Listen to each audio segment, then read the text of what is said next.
Well, hello, Steiff super fans. Welcome to autumn, the best time of the year here in New England. It's a beautiful day and a beautiful day to do two exciting things with you today. The first, of course, is a fabulous unboxing, which comes from north of the border. I'm very excited to share these wonderful items that we will unveil together. And the second also involves two things, and that is the introduction of our two new co-hosts. Many of you were aware of our delightful pug duo, Bobo and Boo Boo, who joined us on many videos. They sadly passed away, as you know, but we have found new love and new life with two gorgeous new girls. I'm going to introduce them briefly to you as they will appear in countless videos moving forward. The first little girl we have is, one second.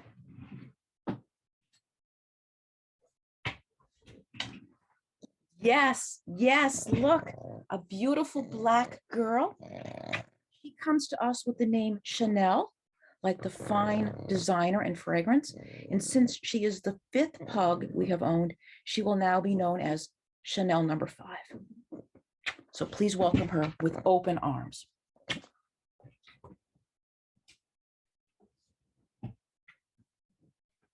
And her sister, who is not a twin sister, but from the same litter. This is Amy. Please say hello to Amy. Isn't she gorgeous? Look at her beautiful eyes. She has eyes like Cleopatra. So she is Amy Cleopatra. So those will be our co-hosts moving forward. Now, let's get down to some unboxing business. I am ready. Are you? So this box came to me from Canada. And I'm very excited because I know it, like two girls, has two surprises inside. So let's get started. You can hear the little ones in the background expressing their delight with a series of grunts and other puggy noises. Okay, I've opened the box. We're opening the box. Oops. I'm going to open it now. Open it up. And there are lots and lots of bubbles, which is great. And two bears. So let me take them out one at a time and let's look at them.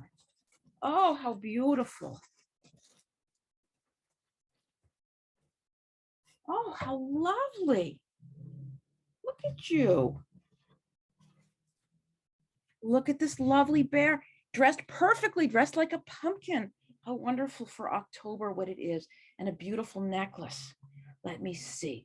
So this guy, beautiful blonde, fully jointed bear. This sweet boy or girl is about 32 centimeters. Say hello. Look at that beautiful pre-war face. Let me check out your button. You have a long trailing F button. And I would say, given your looks, you are from, I'd say the early 1920s. His eyes are proportional, slightly shaved muzzle, and a long trailing F button. Fully jointed. Do you squeak? A little remnants of squeaking. He has these pads. Now, these pads are made of linen, and they are replaced on his feet and such. He probably had some loving on his pads and such, but they did a beautiful job because the seams are very flush to the body. Just a lovely face. He's got original nose stitching and just beautiful. What's not to love? A 1920s cub. Welcome. Now, he came with a brother. Let's take a look. Oh my.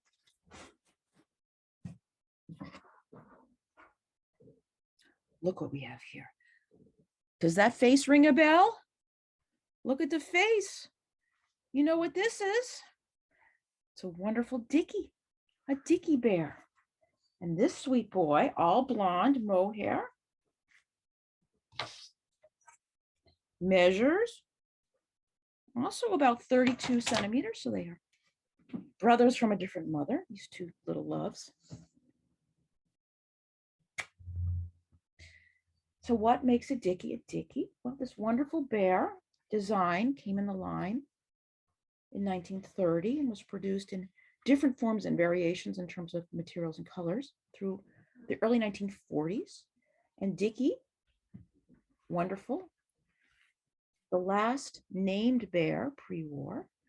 My deep suspicion, although I have no proof, is that this wonderful bear, Dickie, was named after Richard Steiff, who invented the teddy bear for Steiff at the turn of last century.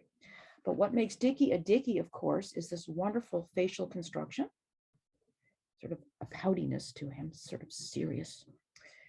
And Dickies either have felt pads or velvet pads with a paw print on them. This guy has all original felt pads. Lovely, lovely. So he came in this wonderful blonde color, also white, and also in a brown wool plush over time. So he's got this all original stitching. Of course, this phenomenal ear tag, all original, fully legible with the long trailing F button.